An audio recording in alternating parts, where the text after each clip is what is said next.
the beat, I can't stop. Don't stop the beat, I can't stop. Don't stop the beat, stop the beat, stop the beat. Don't stop the beat.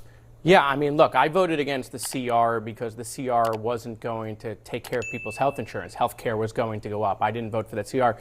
Scott might remember Republicans didn't vote for the CR previously, the same CR in different years. In fact, Republicans removed a Speaker of the House. We forget about that because he put a CR on the floor. So, But you did vote against the SNAP benefits, then you admit. I did not vote against the SNAP. If you had voted for the CR, No, would we have SNAP right now? Scott, we would.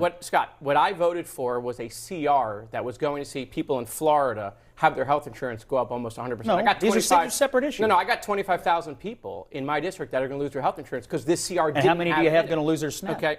Well, first of all, let's talk about SNAP for a second. Why did the Republicans send $40 billion to Argentina? Where is that money, Scott? Why didn't that go to Americans? Why? That's America first. It's a credit that's swap. America. We're going to turn a profit on That's that. America first. We're sending money to Argentina rather than taking It's a care of credit people's swap. SNAP bills. I would have loved to have been at Mar-a-Lago while the girls were in the martini glasses when they were trying to figure out what to do with the judge's order.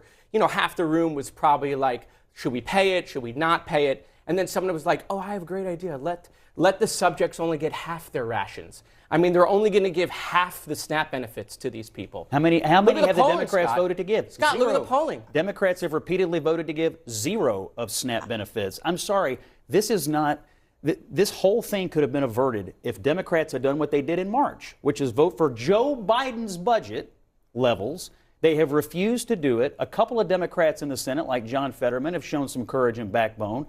But the bottom line is this party is enthralled to the radical left. That's why they've changed their position from March until now. And that's why people are not getting their SNAP benefits. It's why federal law enforcement isn't being paid. It's why Trump's having to scramble to pay the military. This is a Democratic shutdown because of political fear. What happened to the man? One of the things that the Biden administration used to love to say was, well, look at how the stock market is performing. Look at how the economy is performing. And we were saying over and over ago that there is a disconnect between what the American people are feeling on the ground and the way that the markets are performing, right? People are talking about groceries, they're talking about gas.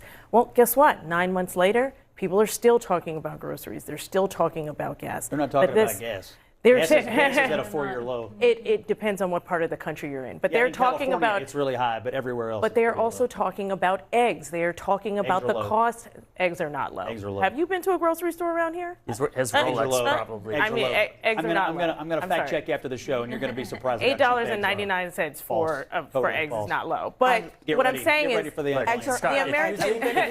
American people disagree with that, and they blame it very squarely. If you guys think it's a good idea, Hold on. if you guys think it's a good idea. We've been through this before. Eggs are lower than they were when Trump came into office, but not year over year. So eggs are very cheap right now. The point, Go ahead, Jerry. The point that I want to reiterate. Look, he's probably going to win. I mean, it's a Democrat town, and they're going to elect a socialist to run the financial capital of the world. I mean, you gave him $300,000. That's interesting. That's probably the only 300 non-Islamo-Marxist grant that he got. I saw Linda Sarsour today bragging about all the money that's coming from all over the world. And so for their elections in New York. Look. And honestly, Cuomo I think part of the reason he's so powerful is because people are tired of being lectured by men with Rolexes on CNN about affordability in this country. That's the real reason he is resonating right now.